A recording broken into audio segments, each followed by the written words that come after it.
Hello everyone and welcome to the Deepbluerenegade podcast. My name is Molly, also known as the Deepbluerenegade, and I'd like to welcome you guys to episode 437. Today is Saturday, March 18th, 2023, and I'm glad you could join me today. It's sort of cold outside. Whatever. It's fine. So, would it be just, trying to think, how do we summarize the week? It's been fine.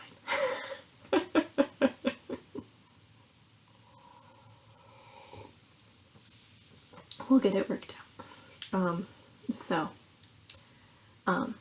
I washed this hat, so that was lovely. I was opening up the shades, and I'm like, oh, this hat's dry. This is great. And so it is actually interesting. It did, or sort of like how I ended up letting it dry, it did tighten up quite a bit, so not too shabby. It probably was a strategic mistake leaving it by the window, because would it be adore my fiber optic fiber, but would it be not as light fast as I would prefer. So it's fine. Would it be? It's so nice. It's merino silk, so it's lovely. So let's see, what do we want to talk about first? Let's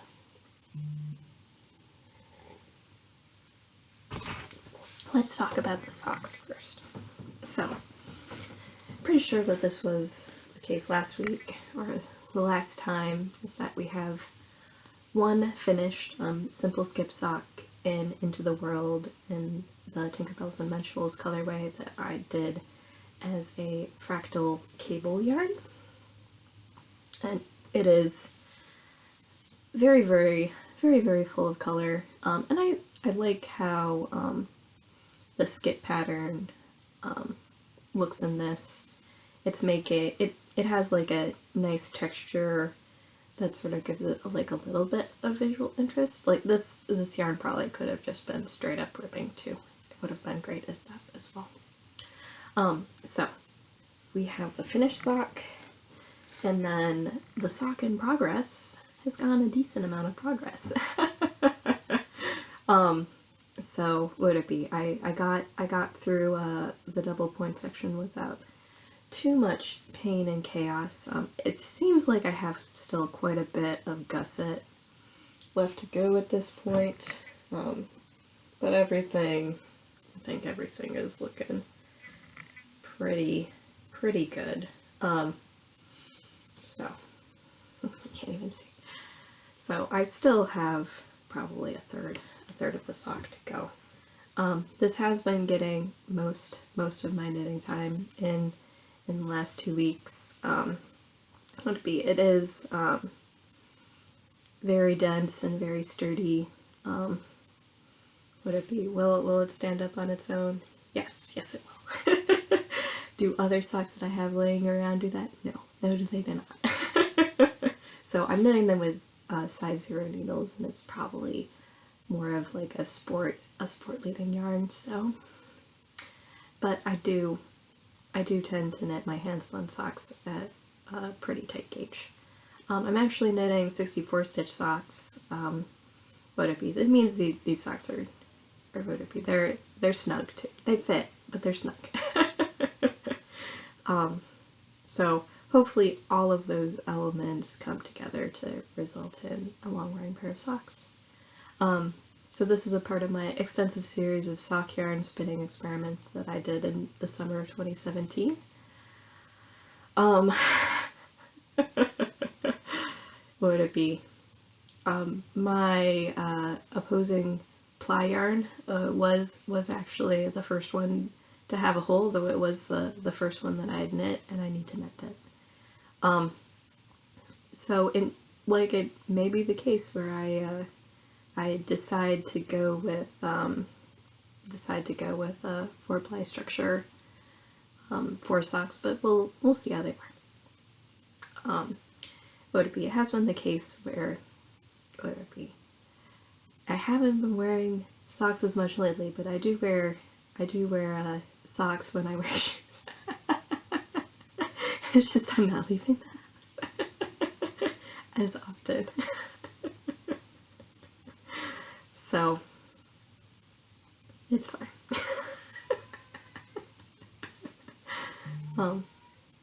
So whatever. Such is life. Okay, those beeps and boops were actually my child waking up, so we'll see how that goes. It'll probably be 5 more minutes of that. So that's the story there. Would it be? It's been a good project. I would like to would it be probably have 2 projects going instead of 1, and I guess technically speaking I do. Whatever, we can go into that in a little bit later in the episode. So but this has been my number 1 right now. Yeah, I'm pretty sure that this is Falkland, so does it look nice inside out? Yeah. Not too crazy. So, not that that's as much of a concern in California as it was in Texas, where I would be wearing socks even though it was pretty hot. And then the only open question is whether or not I run out of yarn, because it was the case where, like, this was definitely like the 50% mark, so hopefully no issues there, but I am definitely, I don't know, this is still pretty substantial. So there's that. So going along nicely. Yeah, I'm guessing maybe the big difference that we have going on right now is that I wasn't able to go to Knit Night this week, which was sad. I decided that I should attend a meeting that occurs during Knit Night.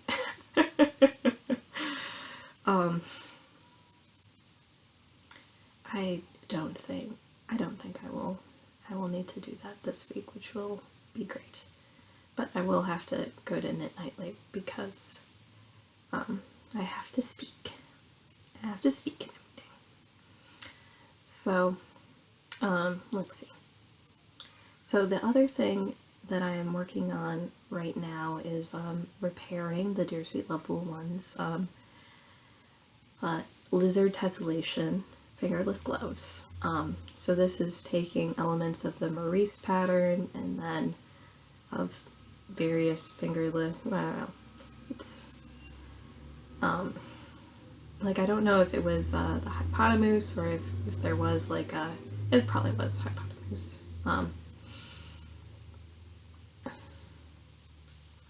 To create a fingerless glove pattern. These are fingerless gloves that works really well. It's been quite some time of my spouse asking for it. Well, to be fair, he did ask if they would be repaired before he left for Scotland, and like it's definitely taken like a couple of hours in order to work through all of the repairs. And what I'm doing right now is I'm reknitting a whole finger. So I think I showed in a previous episode that I actually managed to somehow punch a hole on the palm side of the index finger, and it was where I had like woven in the tail, and so it was just like very thick and messy and really hard to tell what exactly needed to happen. So it was just easier to rip the whole thing. And so I think I ended up, it was the case where I had actually already repaired this finger before. So there were like, it ended up being like a couple pieces of yarn there. So I think that was the right choice, what I ended up doing. And it would have been really hard to rip too much further back.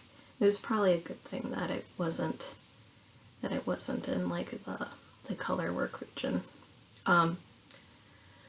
So I'm knitting these on double zeros because it is, so this is Fiber Optics Cashmere, so it's a heavy lace, very light fingering sort of yarn. And the reason why I did that was because based on the chart, based on the chart, if it was going to be fitting, if I wanted to have however many repeats I ended up doing, I think it was like 3 repeats. That was sort of the only way to get it to be like hand sized. So using ye old what would it be? Ye old technique of if you want to make it fit, change your gauge. And not, and I think for this yarn, double zeros makes for a really nice size. This still has some drip.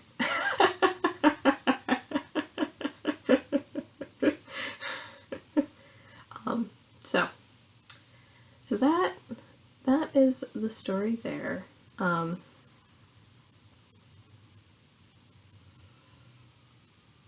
So it looks like I still have a couple more rows to go on this one before we're there. I've already repaired one of the fingers on this. It looks like I just need to, or to be after I finish this finger, then I have the thumb to go on this one. Which it appears the finger is not there yet, and I might have had something more structured going on. I might have had something more structured going on when I actually knit the fingers initially, with like how many rows I ended up doing before casting off, but apparently I was just pure chaos this time.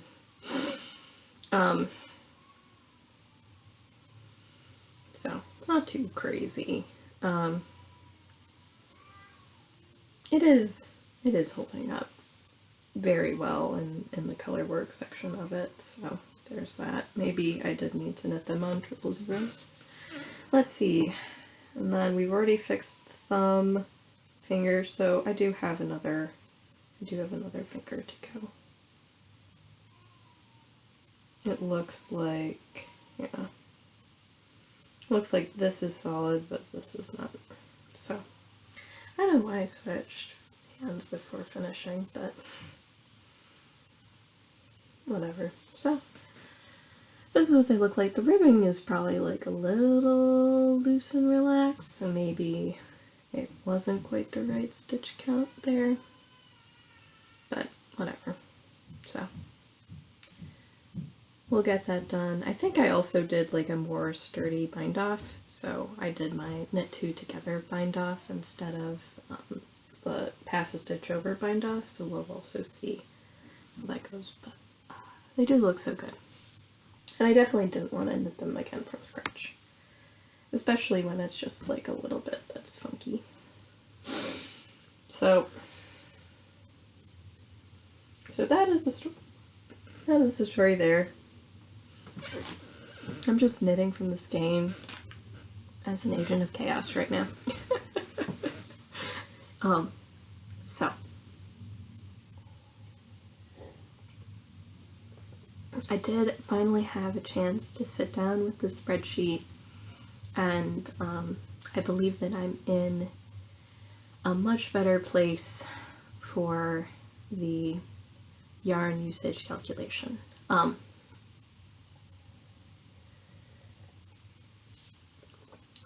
and what would it be? Like, I've gotten the whole thing to hang with the correct counts, all the way to, what would it be, to like one of the border charts. And then what needs to happen is I need to be, what would it be? I need to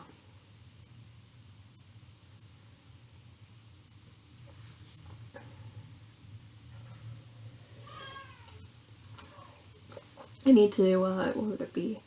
Refine my calculation for like the final one. So, basically what it boils down to is,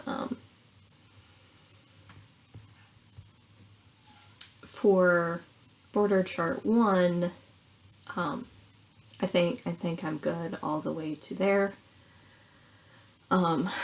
Where like basically what it boils down to is, I need to better incorporate the fact that I have like an odd number of or would it be an even number of repeats plus a half repeat.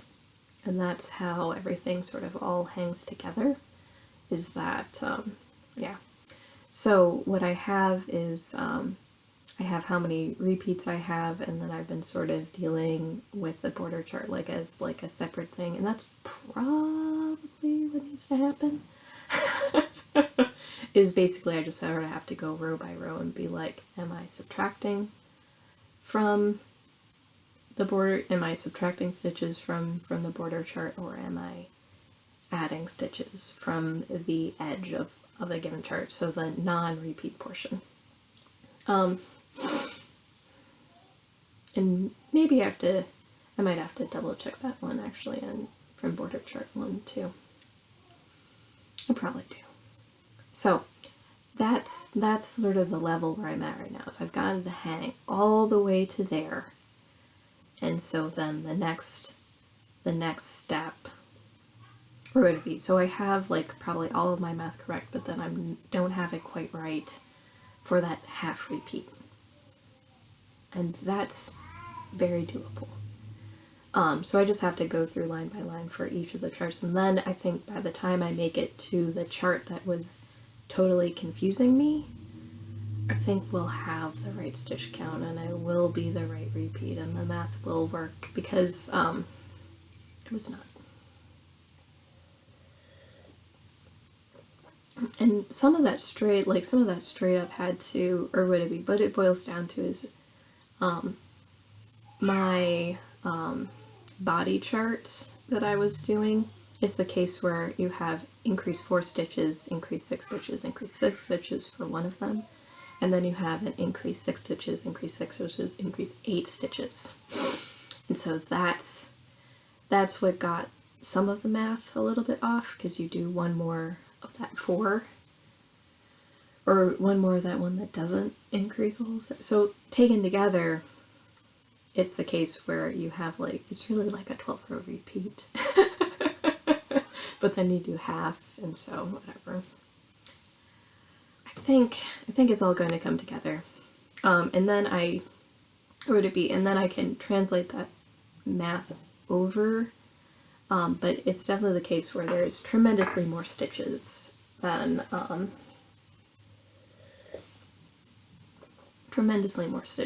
because the border is still increasing, and actually increasing at a pretty fast rate.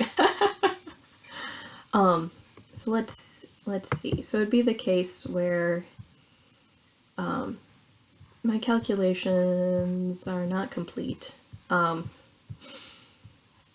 I think I made it to border chart 4, and then I got angry, and border chart 4 is the last one. Okay.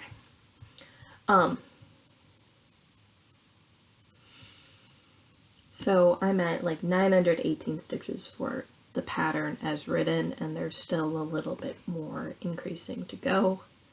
So there's that. And then, what would it be? So I'm already sort of at, whatever, probably going to be like above 1,000 stitches a row for that. So let's see. let's see if I can cancel. So I'm on the Scheherazade recalculation. If I look at the Scheherazade before, yeah, so it's the case where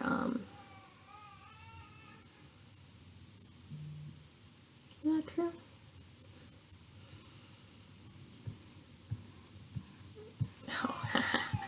So if I go back to the beginning of the sheet, according to my calculations, I guess I am saying that I have about 1100 for the repeat, which boils down to taking 277 and multiplying by 4 for the stretchy bind off. So yeah. I might need to actually do some ripping back on this shawl. Because that would, or whatever, assuming like 277 stitches per row until the very end, and really I'm at 1,000 now. I'm not sure whether or not, yeah, I'll have to check and see what things are looking like in terms of the yarn usage calculation on that one, if I'm already above my 80 grams. Let's look. It doesn't say that I'm actually above my 80 grams yet, so I don't know whether or not I've been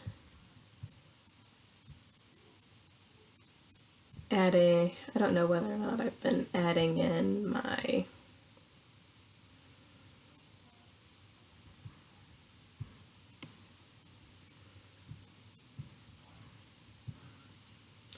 everything correctly.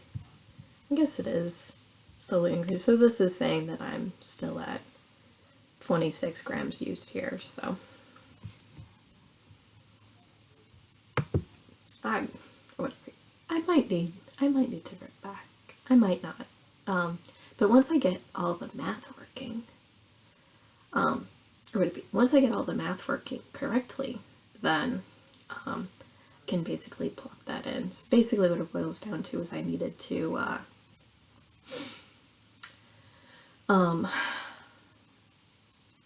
basically I have sort of this end game portion of it, which was much more involved for the estimation than before. But I think we're on better footing now.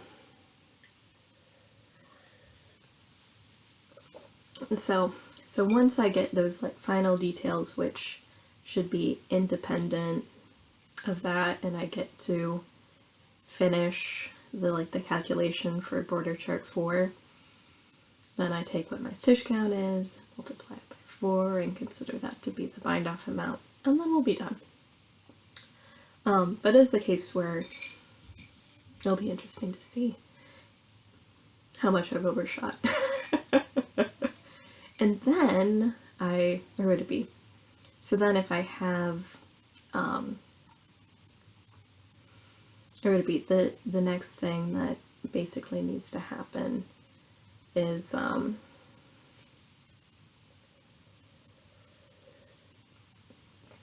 probably adding the column for like the bead usage, basically, and getting that incorporated. But I needed to make it to the end with all the counts making sense before doing that, and I think I have the right thing for that.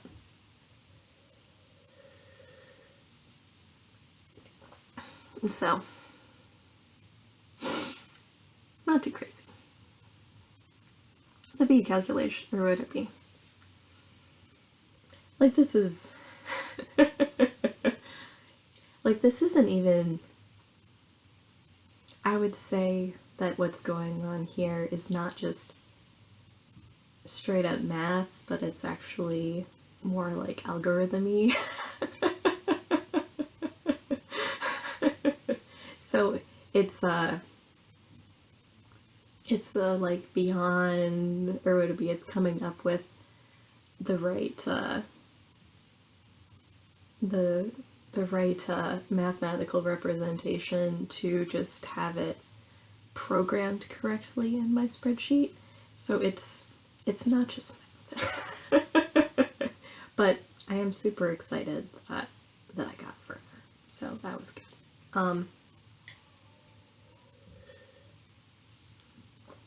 As you do. So that is coming along nicely. And then speaking of math, I did finish my swatch, and that's why the hat got washed, because I already had a tub of water out for blocking purposes. So would it be? I have to be like a little bit amused because in some ways my smaller needle size did end up being like a little bit larger in some ways. In terms of straight up gauge, no, but for some reason this ended up opening up a bit more. I'm not sure. So this is the section I did on 3s, and below is the section I did on 3mm. And I think I'm going to go with the 3mm. So when I initially measured the gauge, like it was coming in, that they were both like pretty similar to each other. And then after blocking, it was the case where one was coming in like a 1/4 stitch per inch above, and the other was coming in a 1/4 stitch an inch below. And so that's just going to result in like a little bit of calculation for me. I guess I didn't check for the row gauge, but we're like pretty close to what's right here. So should be good. Should be gorgeous and lovely. Definitely looks like I used about half a skein. I don't think I have my scale with me to measure. But what it be? So this is, it doesn't look quite, it does look like it bloomed a little bit. Like it does look like it filled out nicely. So this no longer looks like ripping, which is good. Like but I think that this is the fabric that I'm gonna go with. So it was like a reasonably tight gauge, or would it be? Or would it be? So it'd be the case where like the gauge in the pattern is like 5.5 stitches per inch. So I'll probably go with my 5.75. A little bit tighter gauge probably isn't going to hurt. And it'll probably be the case where I oftentimes like getting the sleeves out of the way, but I think for this one I will knit the whole body and then do sleeves with the yarn I have remaining and decide if I want to do like a t-shirt versus the 3/4. So that is the story there. So let's see. I'm gonna see if I have, let's open up. Last thing I did was heels by numbers.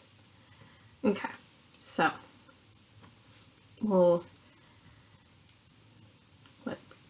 Poet, Sorry Norland.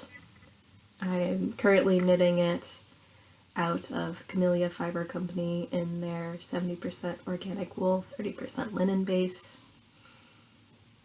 It does look really nice with the 3/4 sleeves. Like they have like a nice long ribbing on that.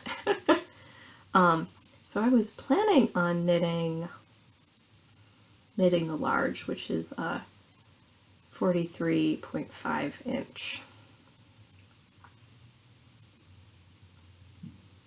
Finish flush measurement. Then we multiply that by 5.5, and that gives us that it's roughly going to be like 239 stitches at the widest point.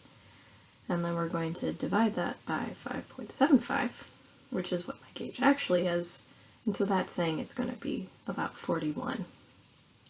And this is saying, in terms of yard usage, so if I went with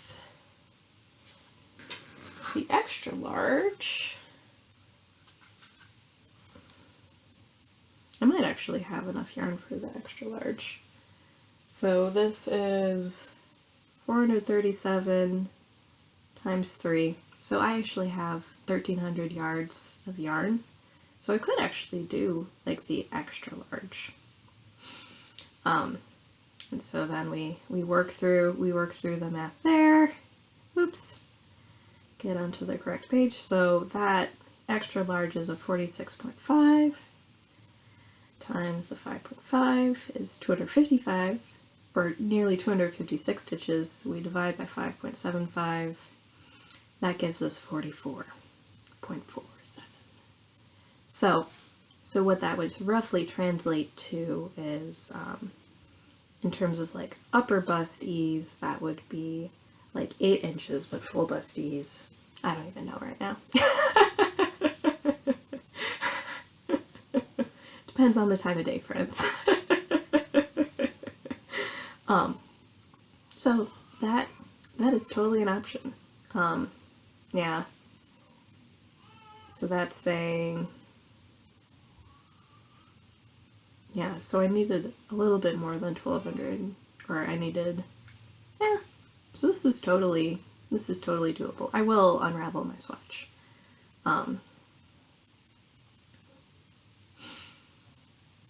So, yeah, and they're saying row gauge. They actually do say what the charted pattern is supposed to be. I guess it's supposed to be like a little bit looser. That's interesting. So the only thing I need to double check is that I'm sort of within the ballpark with the stitch gauge, maybe? Whatever. Well, stitch gauge, probably close enough. Row gauge.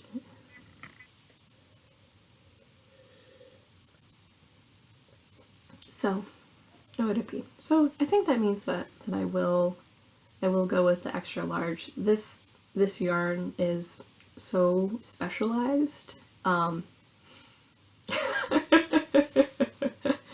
would it be? This is not a yarn where you can just like throw it in the stash and use it. Like it is a very different base than my other yarns. So what would it be?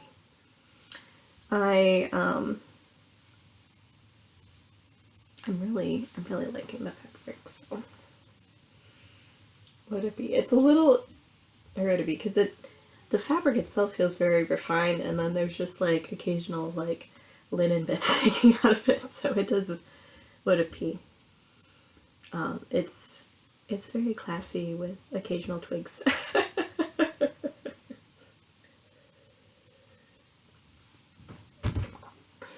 So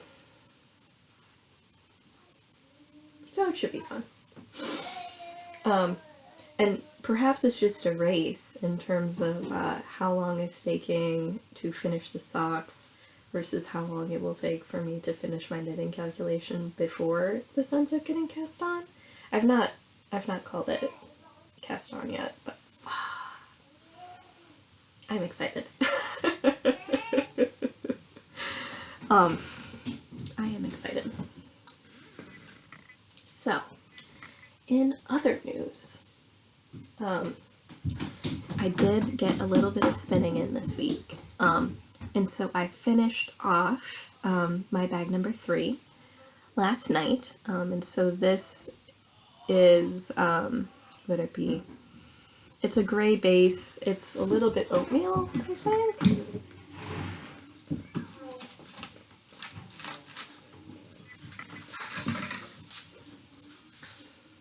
I have the secret decoder ring.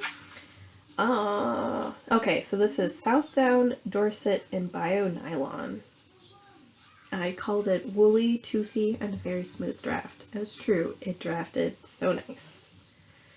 And then the next one that I'm going to be doing is Pulworth Tussock Flax. So that's going to be fun. Smooth, even, single, and shiny.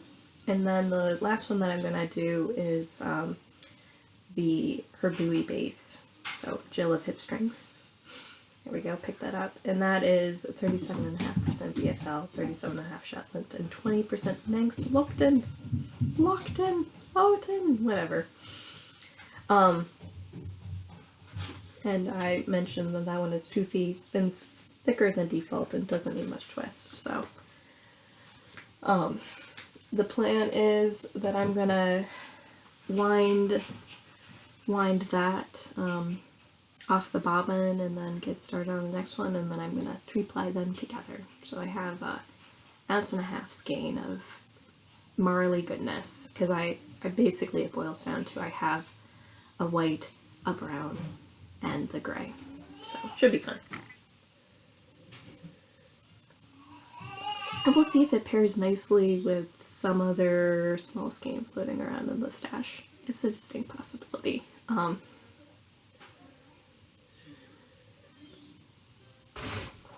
So, but a little bit of spinning this week, which is exciting. Yeah, I'm trying to think.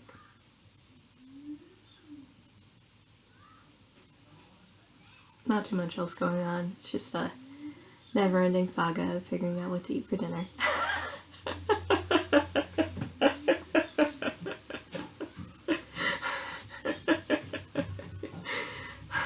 I wish it wasn't so hard.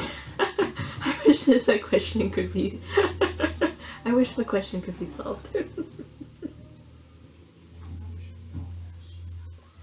So, not too crazy. Yeah, I suppose in other exciting news, Mr. Daniel Patrick figured out walking on Pi Day, so is probably doomed to be a nerd. And we missed it. It was my dad who reminded me that he waited until the most auspicious of nerdy days to begin. And sadly, we didn't have any pie, so don't know what's going on there. That was a miss.